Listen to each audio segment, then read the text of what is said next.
It's my feel-good breakfast show. It is your feel-good breakfast show, and if no one told you today, you are beautiful. And I'm not just talking about your physical appearance, but also what you bring to the world. Now, we've all heard those go-to compliments. You're so pretty. You look so lovely today. They seem harmless, but often they send the message that a young girl's value is tied to her appearance instead of her abilities and also her kindness or even her strength. And that's exactly what Dove is redefining with its powerful hashtag Change the Compliment campaign. Now, it's an extension of the Dove self-esteem project that we've been seeing for the past while, which has already helped millions of young people around the world discover that genuine confidence that comes from who they are, not how they actually look and present to the world. So here to inspire the next generation are three remarkable women who embody that message. We've got Anele Mapanga, Head of PR, Beauty, Wellbeing and Personal Care at Unilever South Africa.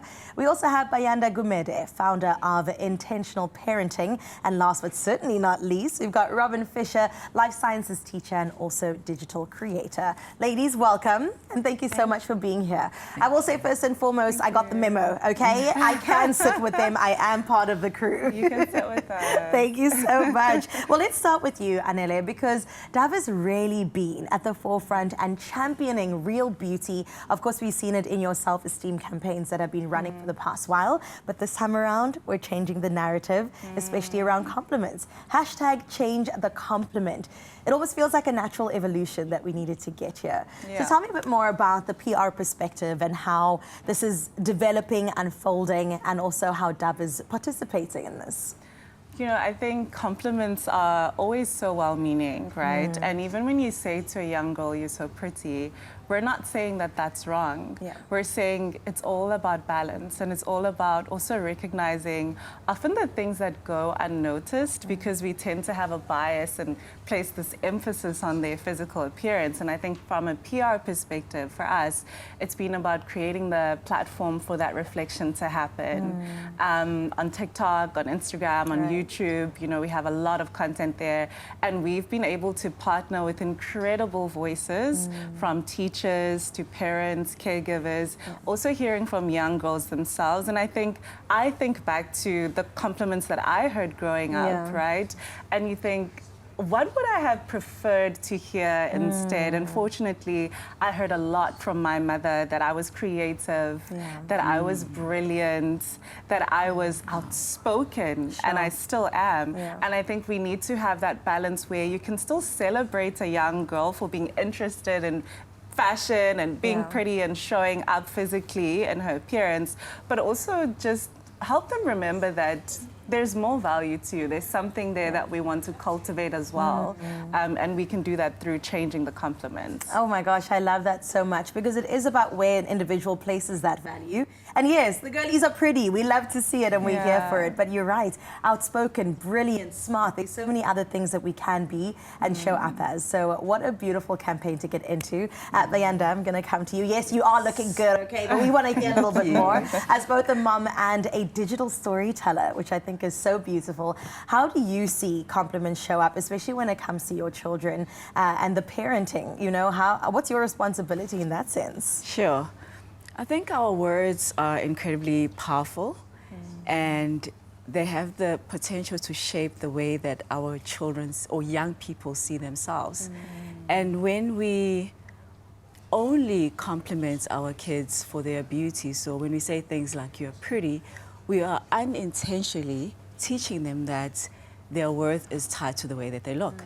But when we shift the conversation and we shift our language and we start saying things like, wow, thank you for helping your brother, you are so kind, or wow, I love the way that you think. Then we are teaching our kids that their hearts matter, their minds matter, who they are actually matters. And my platform, Intentional Parenting SA, our main focus is just encouraging parents to be intentional about the way that they raise their kids, which includes how they speak to their kids.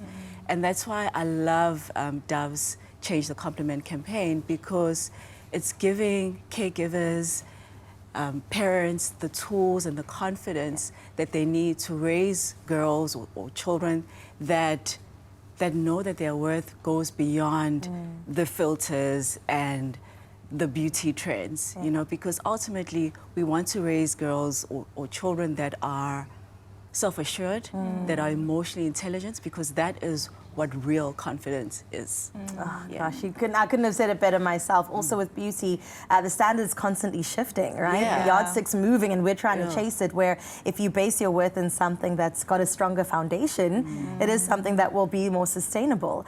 Roman, I'll come to you and just talk about from the parents to the teacher's perspective. I mean, you deal with children every day, you deal with girls every day, you listen to how they talk about each other and themselves most importantly. So as educators, how can they actually help shift the conversation, and what conversation is being had? I think what we don't realize is that young girls are starting younger and younger to self-compare, negative talk about themselves. I think that we assume it's going to happen in high school, but I think it happens a lot younger than that because of the access to social media. And one of the most profound things that I discussed with some of the girls at our workshop with Dove was that girls are comparing themselves to also grown women as well, and it's not equal in any fashion when you look at ideals of appearance. These are much older women that you're comparing yourself to. But as a teacher, what I find is in the school setting, we seem to, and society seems to want young girls to be humble, to be able to be, what's the word I'm looking for? Like, they want to be relatable. Yeah. They don't want to be seen or stand out. It's almost as though girls need to not shine. You must just be humble about your achievements. And boys often receive a lot more positive comments and compliments about their other achievements, not their looks. And I think teachers sometimes also focus on the outcome and not the process. So when we're giving children compliments as a teacher, we don't often look at their looks. That's not what we're there for. But we often acknowledge the outcome. We don't say, wow, you tried really hard. You tried so many different techniques. I'm so proud of you. It didn't work out, but that's okay. We're gonna keep trying. We're gonna keep moving forward. And I think when I speak for myself and my own platform, and I show up with a full beat of makeup to school, and I take pride in my appearance, but I'm also a woman in STEM. So I also have my intelligence, I have my education, and I want to be a role model for other young women to say that you can be both. Yeah. I love the duality of being, right? And I love that women get to celebrate that we can show up in so many different ways, so many different facets. Also, children and people, women, men alike, often compare themselves to highlight reels when they scroll through online. It's not real. It's not the real world. So I love the fact that all of you have contributed in your regard with that.